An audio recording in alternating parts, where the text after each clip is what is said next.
Stories matter. They record our history. Shape the way that the world sees us. Stories shape the way that we see ourselves. They define us. But it matters who tells our stories. It's time to own our own narrative. The time is now. Let's talk. Welcome to Critical Conversations, a Latinx learning series powered by the Ford Foundation and the Latinx House. Today's episode is Stories That Impact Our Lives. And now, welcome the co-founder of the Latinx House, Mónica Ramirez. Hi, and welcome to Critical Conversations, a Latinx learning series presented by the Ford Foundation and the Latinx House. My name is Mónica Ramirez, and I'm the co-founder of the Latinx House. We are a home base for people who appreciate, support, and celebrate the excellence of the Latinx community. Today's episode, Stories That Impact Our Lives, is our third conversation in this series. We, along with the Ford Foundation, believe in the importance of telling authentic stories about the Latinx community and other communities. We believe it's important to share our experiences, record our history, and to aid in our shared mission to address racial equality. And now, to help me set the framework for our conversation, please welcome the Program Officer for the Ford Foundation's Creativity and Free Expression Team, Rocio Aranda Abrado. Welcome, Rocio. Thank you, Monica, and a special thanks to the Latinx House for partnering with us on these crucial conversations. For those of us who are fighting for racial equity, we understand that the stories we tell, as well as the stories that we hear and see, impact the way that we see the world and the way that people see us in the world. Unfortunately, the Latinx community, like other communities, have not been properly represented through the media, through entertainment, or through the arts. And this has had a direct impact on the way that the community has been treated in society, the opportunities that people have access to, and the quality of our lives overall. There are 62 million Latinx people in the United States, but we need to remember that the Latinx community is not a monolith. We do not have a singular story or experience. Philanthropy plays a critical role to shift the inaccurate and incomplete narrative about the Latinx community. Through our grant making, we have the opportunity to support the organizations who are doing the work to center communities that have often been overlooked or misrepresented. Although Latinxes represent nearly 20% of the US population, the philanthropic sector has not responded to the increased needs of this growing community. So just to flag again, the research by Hispanics in Philanthropy shows that between 2009 and 2019, Latinx has received about 1.3% of all philanthropic giving in the United States. We have the opportunity to partner with organizations and people who are breaking through and breaking down barriers, correcting myths, and ensuring accurate representation. Today, we have the honor of hearing from some of these incredible leaders. They will share more about what has been done to advance the authentic representation and inclusion of the Latinx community, as well as what more must be done to address the existing gaps and exclusions. We look forward to this important conversation. Thank you, Rocio, and thank you all for tuning in. Now, let's welcome our panel and moderator. To continue our critical conversation of stories that impact our lives, welcome the Vice President and Executive Editor of One World, Elizabeth Mendez Berry, the Co-founder and Executive Director of Comunidades Indígenas en Liderazgo, Odilia Romero, and TGNCIQ Lead Organizer at Make the Road New York, Mateo Guerrero Tavares. And now, welcome today's moderator, the founder and president of the award-winning Futuro Media Group, Maria Hinojosa. What's up, family? ¿Qué pasó? ¿Cómo estamos? Yeah, I know we have a lot of thoughts, a lot of feelings. So I just want to acknowledge that a lot of us are feeling many things about, frankly, the racist country that we live in. But also, we're gathered here for this really incredible conversation. And so I'm really glad to be here with some fabulous people. And thank you to Monica and Rocio for opening us up the conversation and kind of giving us the context. So we're going to jump in. And actually, the way I want to start is doing a quick round robin with our panelists. And I've actually told my panelists, just so you know, I've told them you can interrupt each other. It's okay. So sorry if it sounds, but that I just feel like it's a more organic conversation. And this is a really dynamic conversation, what we're having today. So just briefly, we'll start with you, Elizabeth. Can you sum up what you believe is the existing prevailing narrative about the Latino, Latina, Latinx, Latinx community now? Thank you so much, Maria. It's great to be here with a Pulitzer Prize winning journalist. Wow. And to be here with all of you, my colleagues and friends. So I think the prevailing narrative about Latinx communities in the United States is that, 70%, the majority of Americans think 70% of Latinx people are undocumented. The reality is that number is around 13%. There's a perception of criminality. There's a perception that people are gang members. There are also more positive perceptions, like the community is hardworking, it cares about family first, and things like that. But I think one of the things that to me is most important is not just what narratives are out there, but it's what narratives are not out there. And the degree of erasure of Latinx stories, the multiplicity of 62 million stories to be told that Rocio mentioned that we don't see. And we don't see them in publishing. We don't see them in the media. We don't see them in so many different spaces. And that has real implications for every community, including philanthropy, where, as we know, just 1% of total spending goes to a community that is one of the largest in the country. Yeah. So the word erasure, and thank you for that, Elizabeth. I often use invisibility, but I'm really appreciative of the word erasure, right? Within the context of the Latino, Latina, Latinx narrative. Odilia, a ver, cuéntame tú, what do you believe is the prevailing narrative about Latinos and Latinas in the U.S. today? Padiush Maria Padiush Maria Juskreno Baji Junga Joda Jackchineto Benezranita Yeshinga. Well, the Latinx prevailing narrative, the positive of it, is important. However, it erases the plurality of indigenous people struggles, right? Out of the 62 million Latinx people that are accounted for in this country, we are not seen anywhere in that 62. Nobody knows what percentage we are, how many languages are spoken in the US that are not Spanish. So, yeah. Right. Okay. Another form of erasure. Mateo, your perspective from your activism on the ground, what do you believe is the prevailing narrative about Latinos and Latinas now? Yeah, thank you so much. An honor to be in this conversation with everyone here. It's quite a dream. But I think in terms of the narrative that exists, I think it depends on the identities within the Latinx community that we're talking about. I think one of the narratives that exists very often in my line of work is that transgender, non-conforming, non-binary folks, folks who are gender expansive, intersex, and queer are not welcome to be a part of the Latinx community. And I actually think that that is a myth.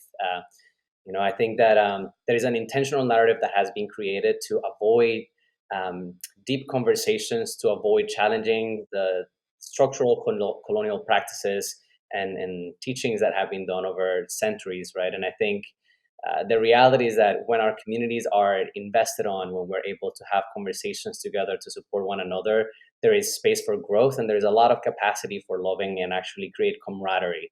And I think like one of the examples that I want to give is, trans and queer communities, we face issues of housing, we face issues of immigration, we face issues of lack of employment or discrimination, right? And so when we're fighting for eviction moratoriums, right, to end evictions, when we're fighting for a fund for skilled workers, we do that in community. We do that with trans and non-conforming folks, and that is to create boldness in this space. And so I think that narratives exist, but we also we're able to fight them back and challenge those narratives. So you talked about love, Mateo, and how that helps in terms of the barriers. Can you talk a little bit more? And by the way,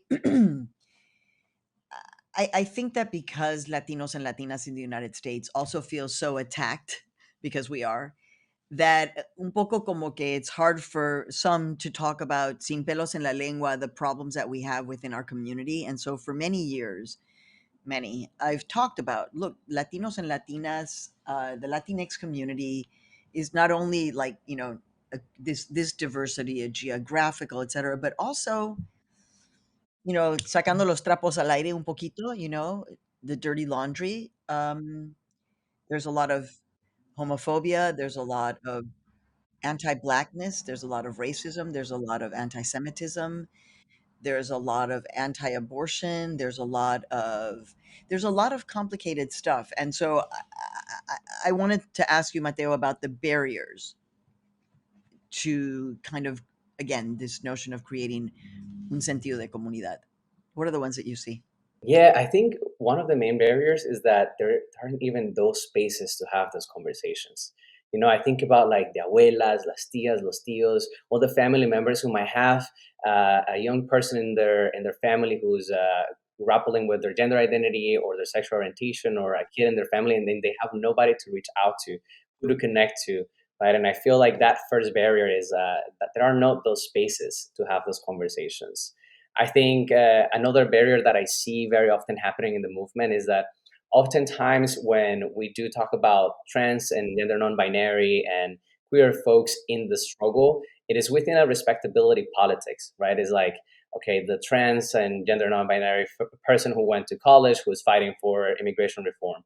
But we're not talking about like trans and queer sex workers, undocumented sex workers, right? Those things that are around, that are still taboo in our communities.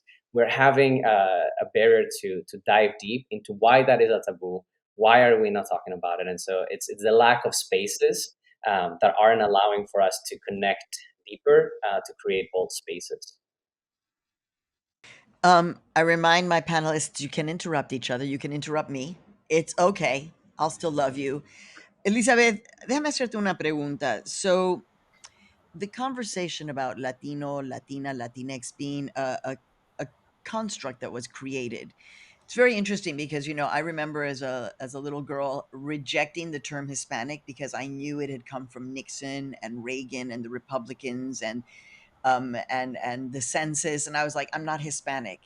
But the conversation about Latino or Latina, Latinx being a, a construct that is created. In fact, you are you are only Latino or Latina if you live in the United States. If you're in Latin America, you're not Latino. You're Nicaragüense or Colombiano or Mexicano, and a lot of people don't understand that. But given, if you accept that it's a constructed it's something that is constructed, so then what are the limitations and opportunities and kind of the conversations that need to be had that may be difficult ones? Yeah, I think that's one of the $60 million maybe 60 million people, dollar people questions. So, I mean, I think one of the things I've thought a lot about, as in the different roles that I've played as a writer, as a funder, as an educator, and now as a publisher, is how do we just create room, like create some elasticity in the conversation, such that what Mateo was just saying and what Odilia was saying. There are so many stories that have to be told, and I don't know that we can achieve a Latinx identity, like a cohesive identity that everybody's going to feel great about, if we don't actually do some of that work together of building camaraderie, of building trust, of building accountability, more perhaps than anything. And so I think, from my perspective, to the extent that Latinidad, that the term Latinx, or the term Latino, whatever term you prefer, becomes a proxy for white supremacy in Espanol, at that point, it's not.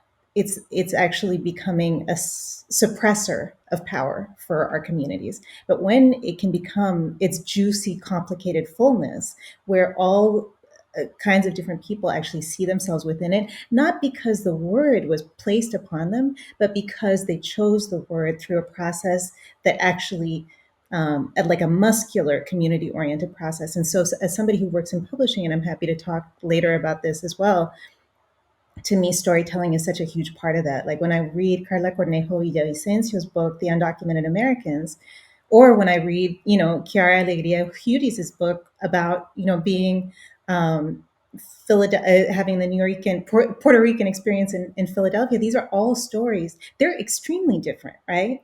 But the fullness, the richness, the juiciness, the complexity of their stories is, I think, something to be embraced and to get curious about and to play with.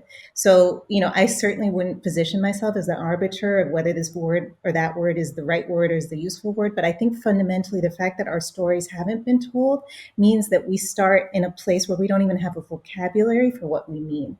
And I think we actually have to do some of that storytelling as like a foundational vocabulary building to decide if, what, and how we want to be collectively defined and what the implications and responsibilities that come with that are. Odilia, I mean, como mexicana, como oaxaqueña, como indígena, yeah, you see it. If you in Mexico, in our country, the indigenous is used for tourism, but in reality, también erasure. O sea, in the context of tourism, all visibility, but in the real life, it's erasure. And when you think about Latinos and Latinas in the United States, there is a construct, right, that exists within that look. So, what do you think needs to happen in order to pedir justicia, right, as part of the Latino Latina community that is indigenous, that is saying, but you too are participating in erasure, and at the same time building on this community? Well, Maria, I think one of the things with us, what I say is they love our clothing, they love our regalia, they love our mezcal, they love our food. Like everybody's in love with the indio, right?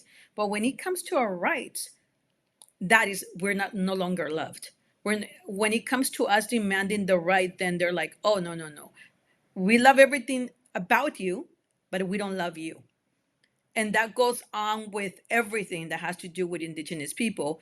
And the Latinx struggle, is linked to the nation state. However, for us, our struggle is of resistance against the nation state, against language violence. We struggle for our dignity, for our visibility. We struggle for our existence to be recognized. We're not even recognized within this Latina movement. When we talk, she was Elizabeth was talking about books. I cannot find the book that I could relate to as an Indigenous woman. The few that are Indigenous authors that write in their Indigenous languages, but I could never go to a bookstore and say, I'm going to read this novel by a Zapotec woman in the two languages, the two colonizer languages that I speak, which is Spanish or English. I can never find that, right?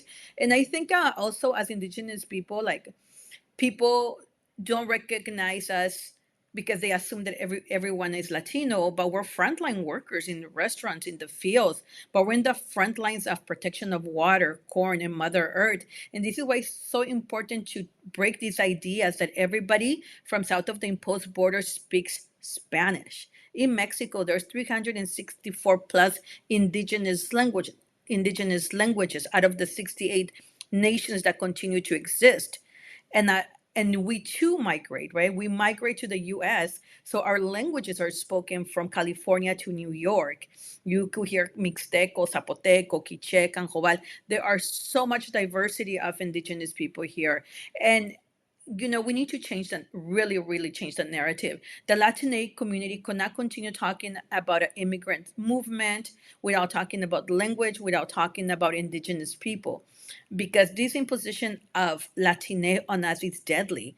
As a Zapotec interpreter, I've seen people literally die because of the language barrier, because there was an assumption that they only spoke Spanish, or a child removed by Department of Children and Family Services because of the language, or somebody going to jail or put into a mental institution because there was an assumption that that everybody from south of the imposed border only speaks Spanish. So that needs to change. And we support the Latina struggle for visibility, but we too need to be included in that process. Me hace pensar, Odilia, I was in central Mississippi, um, in a part there is a lot of Guatemalteco that speak Mam and Quiche, and we were trying to talk to the police department. There's so much violence and crime right now against this community. And so we went to the police department to ask them, because the police say, well, if you don't come to us to help us, then we can't help you. Mhm. When we spoke to the police, we said, do you have anybody here who speaks Spanish? They're like, no. And I said, well, what about mom? And they were like, what are you talking about? And I was like, do you have anybody who speaks mom? And they were like, what's that? So it is incumbent on all of us, right? That we begin to, and we put that on the air on Latino USA.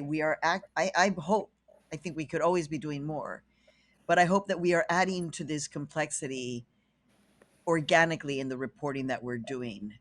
But I wanted to ask you, Mateo, so what do you think needs to, and from your perspective, I mean, accountability is it's a big term, right? And I think that this conversation is super important because you're only going to find it here at the Latinx House or on Latino Rebels or Latino USA. You're not necessarily going to find it on Univision or Telemundo or, well, who else is doing Latino coverage? Not many other people. So, Mateo, in terms of accountability, are you saying that, what do you think about when that term comes up vis-a-vis the narrative that we're facing in the Latina community? Thank you, Maria. I wanted to actually add a little bit to what Elizabeth and I should have gone for it. But no, I actually think about, so words have a lot of power, right? Like languages are constructed and we get to create them, recreate them, and use them however we want, right? And I think we should have more ownership in recreating the words that either exist or creating new ones for identifiers. I think about the word Latinx as something that we can reclaim as long as we can acknowledge the erasure, the history that it has in our communities. And I think about the word queer, right? Like the word queer was a term that was seen completely wrong, like prior to the 80s. And then in the 80s, there was a big movement to reclaim this word and to use it as an identifier for the LGBTQ community in a powerful way. And I think about we can continue to do this with the word Latinx as long as we're able to acknowledge the harm that has been done by using this word.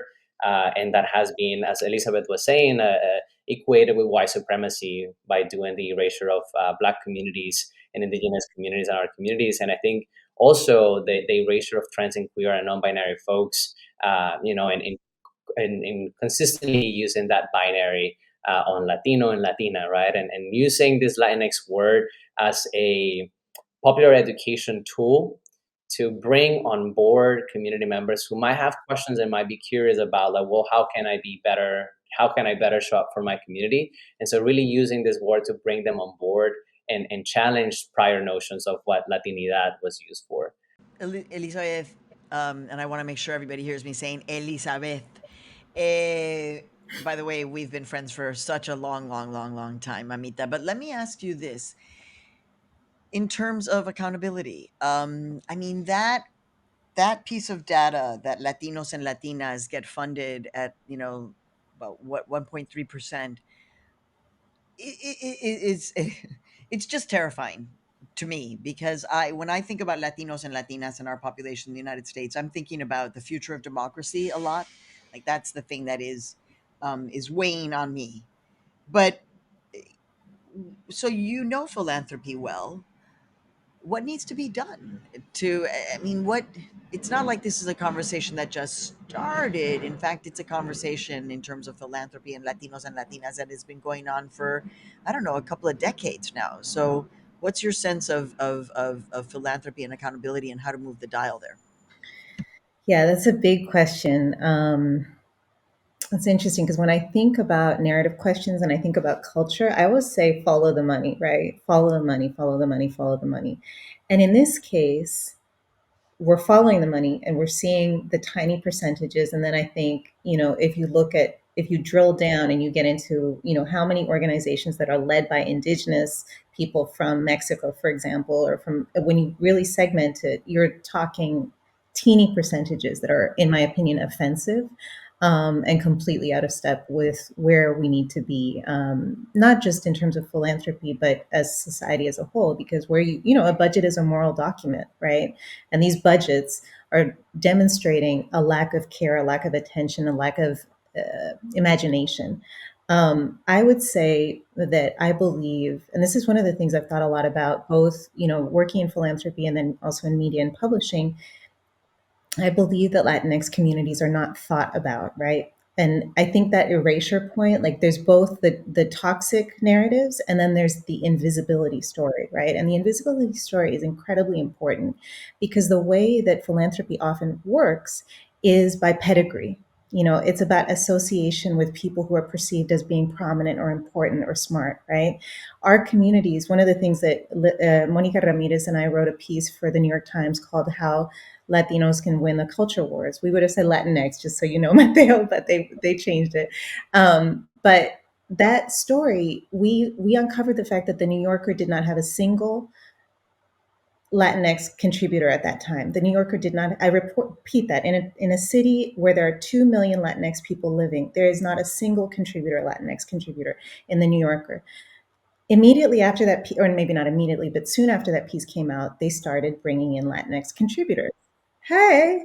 And once they bring in Latinx contributors, that starts shifting the narrative. That has implications for me in publishing because it means that all of a sudden agents are seeing stories about Latinx people who I've been tracking, incredible authors, all of a sudden are getting written about features in the New Yorker. Why? Because there's a Latinx author at the New Yorker where there wasn't before. Why am I mentioning this in the context of philanthropy? Because a lot of philanthropists, a lot of funders get their information on what matters from these pedigreed spaces, these prestige spaces. The New York Times, if the New York Times doesn't have a the New York Times does not have an indigenous Zapotec reporter, that has huge implications from a funding perspective. The philanthropic world responds to narratives. It shapes narratives, but it really responds to narratives. So what does it mean? How do we hold them accountable? I think just quickly, and I think this holds true for philanthropy, and I can go deeper if I need to, if you all want me to, but this is kind of also, I think, appropriate in talking about entertainment and music and other and media industries and publishing. We have to understand culture as a site of contestation. We have to understand philanthropy as a site of contestation. We have to we don't just say they fund 1%. You don't just say that number, you fight that number, you organize around that number. You challenge that number consistently. You recognize that if these entities exist, hello Ford Foundation, I've worked at the Ford Foundation in the past. If these entities exist, it is due to the largesse of the public, right? Because the funds that the Ford Foundation and all these other foundations have access to are public funds. They are shielded from taxation. They are our dollars, but they're not accountable to the public. So that's one thing. Another thing is that so organizing, I think a lot of times we think that culture and narratives are not places that you can contest. You only have to contest politics, or you contest, you organize in certain spaces, but actually I think it's really, really important to contest culture. And I believe that doing things like that, contesting philanthropy, challenging these culture industries can be transformational because, like I said, all Monica and I did was write a single article, and that actually had an impact on the New Yorker. Imagine if we wrote two. Right. I'm always watching like whatever TV show that I happen to be watching and just thinking like, wow, what Succession? Like what would happen if the money that was sent to spent on Succession, the Showtime hit TV show. What if Latino Latina story that had nothing to do with our identity per se necessarily got that kind of funding? What would happen? And the numbers that it would draw and the stories that we could tell. So Odilia, I also want to say if you're watching and you have a question, and I know you do, don't be shy. Go ahead and submit the questions. I think you can submit them. David, tell me is that's how, because we do want audience questions. Drop them in the chat, I suppose. We do want to engage with you, but Odilia, una cosa. So what's your plan? And I can tell you that again on Latino USA, increasingly we are hearing more stories about indigenous Latinos and Latinas in the United States, and I'm so happy that we're hearing more. What is your, if you had a dreamo vision for the next decade about how this Latinx community with all of its complexity, that you are able to achieve more visibility for indigenous Latinos and Latinas, while at the same time, trying to make sure that the Latino and Latina community builds bridges with the Black Lives Matter, because we're Black as well. So háblame un poco, like, in a decade, how you imagine or would hope that that looks like. Well, si existo for the next 10 years, my whole plan is to infiltrate these spaces, right? From writing to being participating in these talks, but also making sure like government are accountable. Like we don't exist in data, we don't exist as indigenous people. So if the census doesn't have create a space for us, then we don't exist. If we don't exist in numbers, then that's statistical genocide against indigenous people. That way no services are available for indigenous people, no interpreters are available for indigenous people. I think Elizabeth mentioned something like about the Monica and her writing about on the New Yorker, the time that we came out in Vogue, we suddenly became people. And in our community in Zapotec, you're like va venere bene, o ya te hicieron gente, right? That made us gente to come out in Vogue. Suddenly we're getting doors knocked, our door is being knocked like, hey, would $20,000 help? I'm like, yes, we never had money before. And before you know it, we reached $2.3 million to support indigenous communities during the pandemic. We only had 25, but Vogue made the big difference. Nos hicimos gente. And then also like the whole plan is to keep on infiltrating these spaces, pushing our existence within the Latinx movement. And I think one thing that we do need to do is like, we're not Latinos.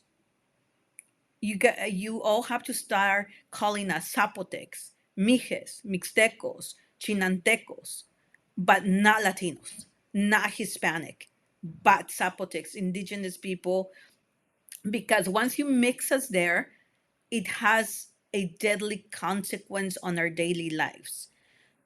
Here at our office, we dispatch more than 600 calls across the nation, from detained children to the local hospital. And then they're like, we're looking for Latino Zapotec. What variant of Zapotec are you looking for?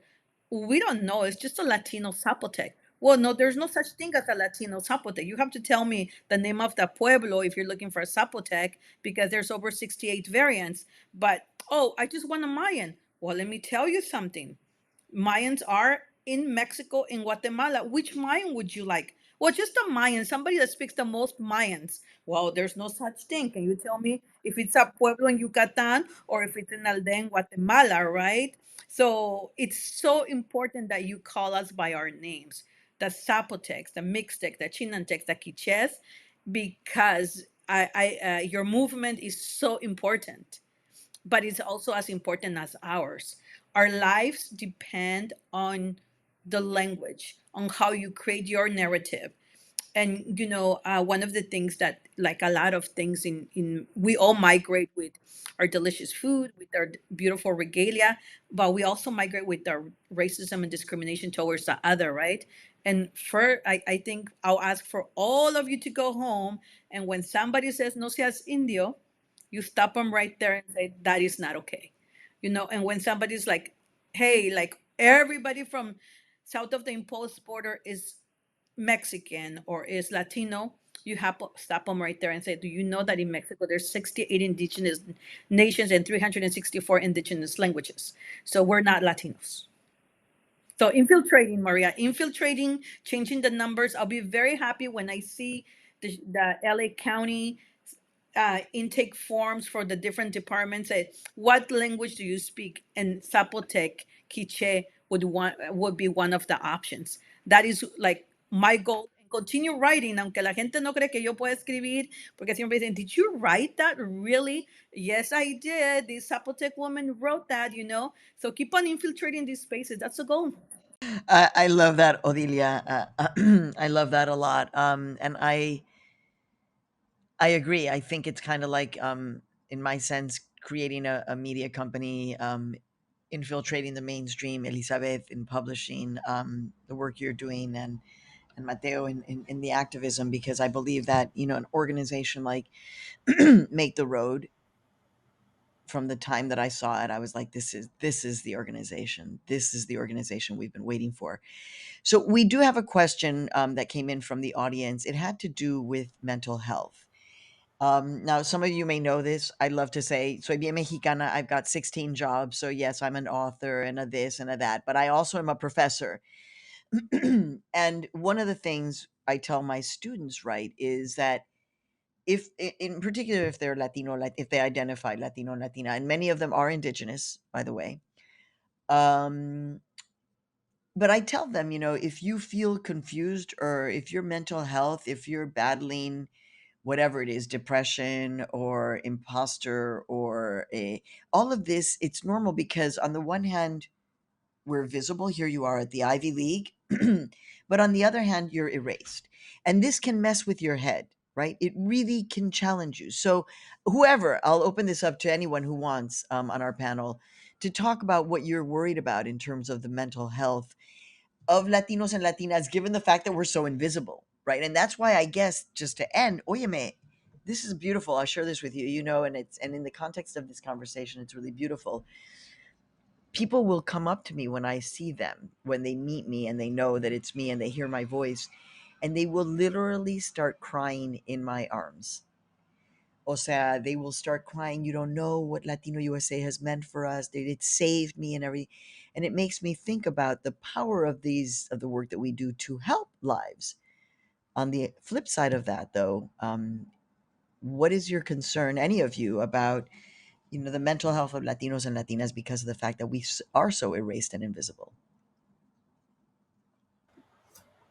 I'll just jump in and say something briefly. I think when the point that Mateo raised earlier about respectability is one that haunts me, that I think is incredibly important. And I think a lot of times when we talk about mental health, we talk about it under kind of the narrow auspices of people who have a diagnosed mental illness. But I think mental health has to be understood in a much more expansive way. And I think the question of respectability and the degree to which our communities are kind of hemmed into identities that are exclusionary of all of the things that they are has enormous consequences for their ability to navigate the world in the fullness of who they are. And I do want to say, this is something I haven't said already, but I want to say that, the beauty, the magnificence, the glory, the splendor of our communities is extraordinary and must be celebrated. And when we talk about the narratives that we're like crisis oriented narratives. And I think crisis narratives are important. And, somebody like Mighty Hinojosa has done incredibly important crisis, journalism, investigative reporting, all of that is important.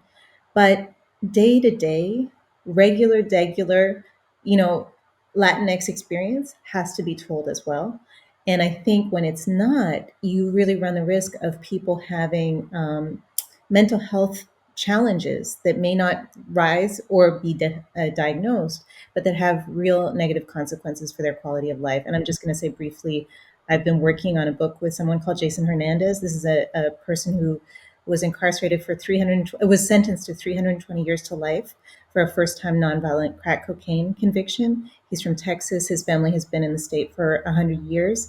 I imagine that his story is probably not one that will come up in the context of the narratives that the funders on this call would invest in, because he's not a recent immigrant. He doesn't have a specific set of experiences, and also because the criminal justice conversation doesn't tend to include Latinx people, right?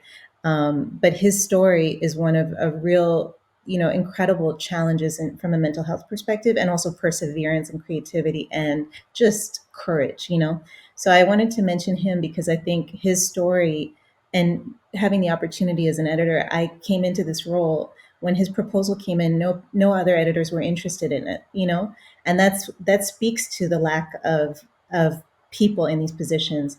And I'm so grateful to have had the opportunity to work with him. And I think the nuance of his journey and his challenges really speaks to what it is to be someone who grew up in that context in Texas, in a place where you've been for 100 years and you've been erased for that entire period. Yeah, and so and that leads me a great segue. Thank you to say, it's because Futuro Media was started. It's a small nonprofit that we didn't have to prove anything or ask for anything in terms of doing a piece like Suave that ends up winning the Pulitzer Prize for audio. last week. That is the power of not having to ask anyone for permission. And yet also many people, many, and also funders who were like, huh, not exactly sure.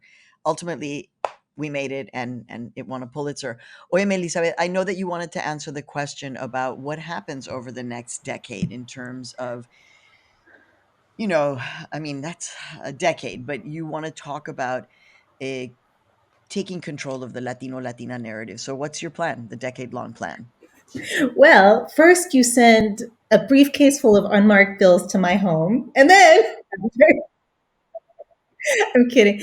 No, I wanted to mention this because I think that philanthropy doesn't understand itself as risk capital a lot of the time. And that's something that always worries me.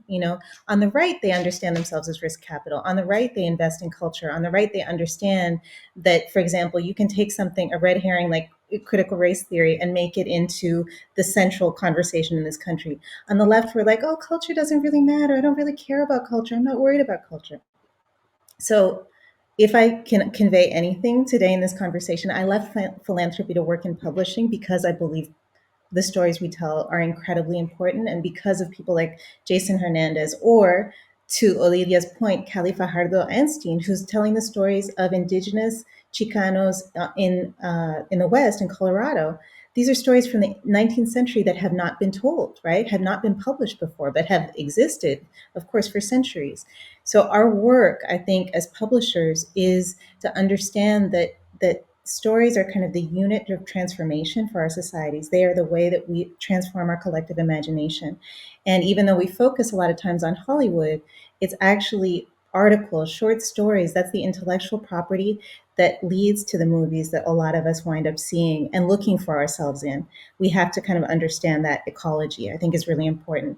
For philanthropy, I also wanted to suggest philanthropy has the opportunity, like I said, to be risk capital. It has the opportunity to fund organizing in the space of culture.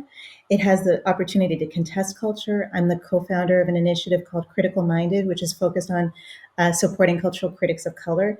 And a big part of the reason for that is because the people who define the discourse around culture, who define the awards, who define, the box office stuff, are predominantly white men. That has real consequences.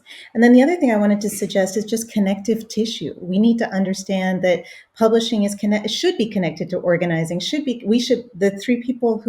four of us who had the opportunity to be in this conversation should be in regular conversation, because our book, The Undocumented Americans, comes out, and it means a lot to a lot of undocumented people, but we're not necessarily explicitly connecting that to organizing because we don't necessarily have the tools. You all in philanthropy have that potential. And so I'm encouraging co-conspiracy. And I want to also say something about the gatekeepers and holding us accountable. If you see Latinx gatekeepers in a number of industries, oftentimes they look like me. They have an educational experience like me, light skinned, educational privilege, all kinds of privileges. And I want to be clear that if it's people like me who dominate power in a lot of these different spaces, we have not done what we were supposed to do. We haven't transformed the way that power operates in this country. So I want people to develop a degree of literacy around Latin identities and the complexity of those, and to really hold those of us who are gatekeepers accountable for, if the only people I'm publishing are Latinx people who look like me, I'm not doing my job, right? And the difference between representation and transformational power, and the difference between representation and real politics, right? And a politics of solidarity and care. And like I said, splendor. I think all of that is really, really important. And I think at the end of the day, narratives have to be magnetic. And if they're not magnetic, they're not going to work, right? Where do people want to hang out? They want to hang out in culture. They want to go to the party. They want to dance. They want to do all these things. That's where people are at.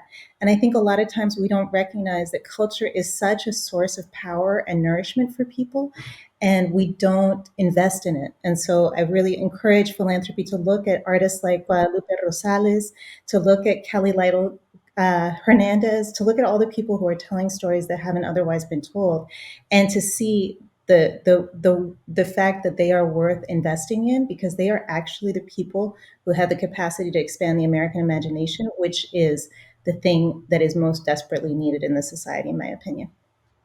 And Elizabeth, you were part of some of the original funding from the Ford Foundation to Futuro Media, and that was a game changer. When Futuro Media got funded by Ford, it really was a game changer. Um, and we're around now 12 years. We're having all of this great success, but it took us 12 years. And I wonder what would have happened if, for example, if philanthropy had thought, well, yeah, let's fund mainstream independent Latina run media because it's going to help impact the narrative, and we wouldn't have had to fight. What would have happened?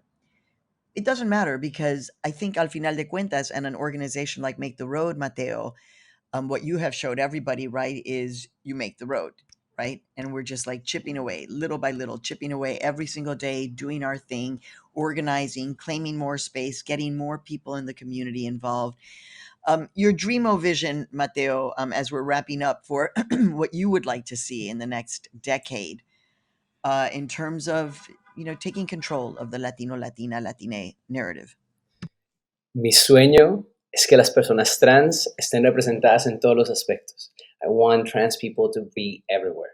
And what I mean by that is that oftentimes a lot of foundations provide opportunities for work for trans and non-binary folks and queer folks within the HIV and AIDS department, like fighting the AIDS, fighting against HIV. But the reality is that our communities are much more than that. And our communities are photographers, DJs, great illustrators, incredible writers, great at doing finance, well, something that I can do well. But like our communities are so much more. And I think one of the ways that I think about in the next 10 years, I truly believe in leadership development. I think if we're able to invest in the growth and the knowledge and tap into our own communities, that's how we're going to change the structures, right? When one transgender, non-binary, gender expansive, queer person goes into a job, they're not just coming into that job individually. They're bringing in their network. They're bringing in all the people that they're socialized with that can bring so much more knowledge and richness to the areas of organizing that we're doing, right? And so for me, I think like my dream is to see trans and non-binary folks and queer folks doing curriculum development, popular education, holding spaces, creating documentaries, writing books, and I think like when you were asking the question about mental health, during the pandemic, historically, our trans, non-binary, and queer communities have had a lot of struggles with mental health resources, right? And there is a high rate of suicide in our community. I think during the pandemic was one of the hardest times. I had to navigate stories of community members, like one transgender woman that wasn't picked up by the EMT and told that she was going to die in her apartment just because she was visibly a transgender woman.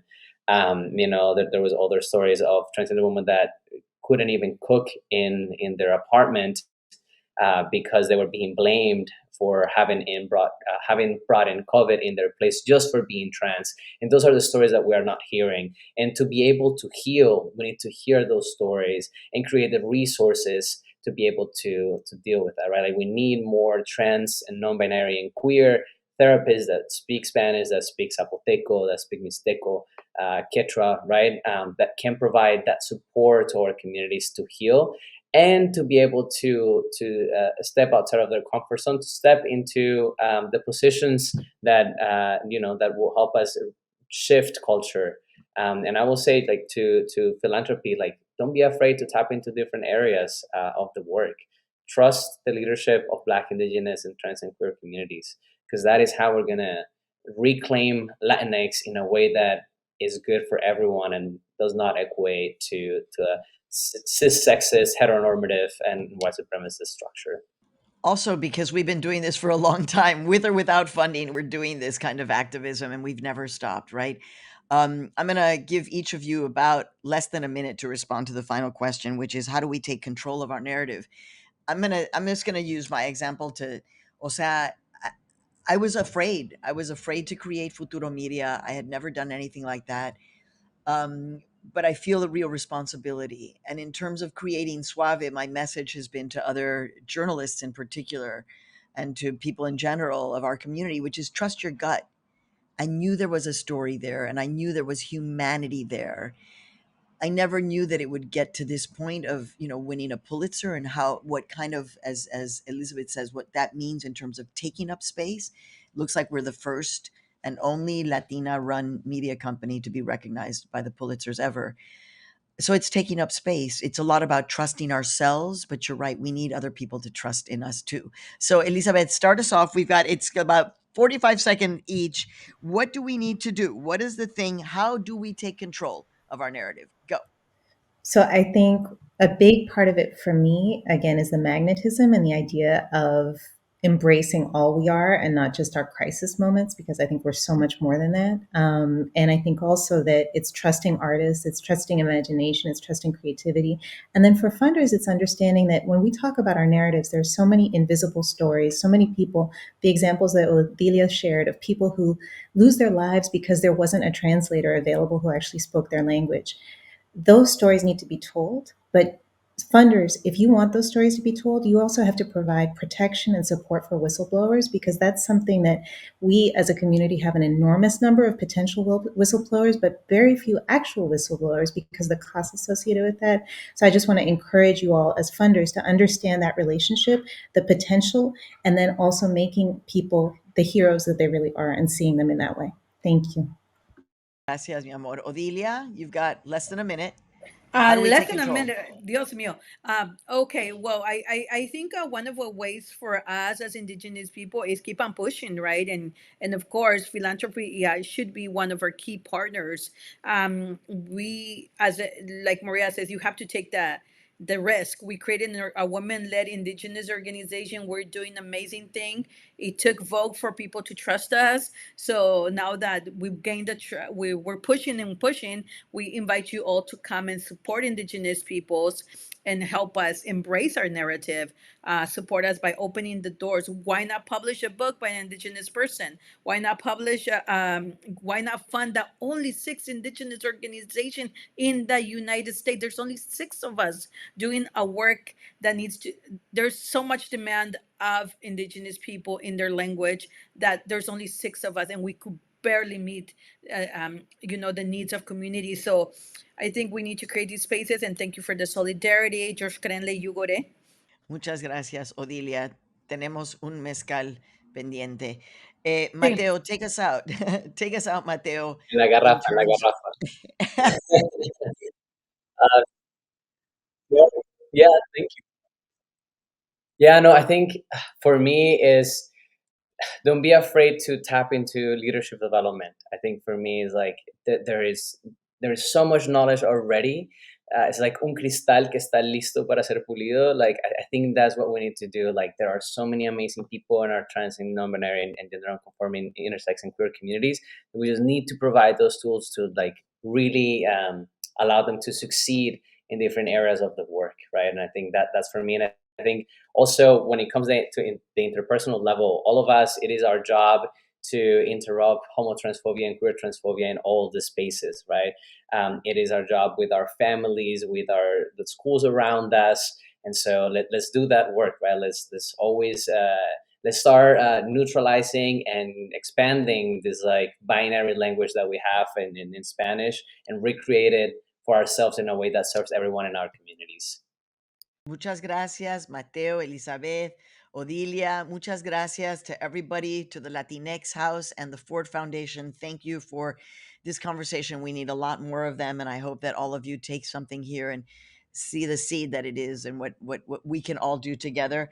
I'm proud to say that Latino Rebels, which is part of Futuro Media, will be broadcasting today's conversation, so the whole public will be having access to this. And the next date will be June 21st for the next critical conversation, the future of work and the Latinx community. So on behalf of the Latinx House and the Ford Foundation, I'm Maria Hinojosa. Please listen to Suave if you haven't. You're in for a wild ride. Like we said, we're taking up spaces. Muchas gracias, and see you the next time. Thank you so much for joining us today. What a great conversation with incredible panelists. Each of them, in their own right, is award-winning and so highly regarded. We want to give a special shout out to Maria on the recent announcement that her organization, Futuro Media, has won a Pulitzer Prize. Congratulations, Maria. We're so thrilled for you. And we are grateful for all of today's speakers. You're not only telling our stories, but you ensure that our community is portrayed as a beautiful, complex, and powerful community. Mil gracias a todos y todas for joining us today for this critical conversation. Please tune in to the next conversation on the future of work and the Latinx community on June 21st, 2022 at 1 p.m. Eastern, 10 a.m. Pacific. Thank you. Gracias.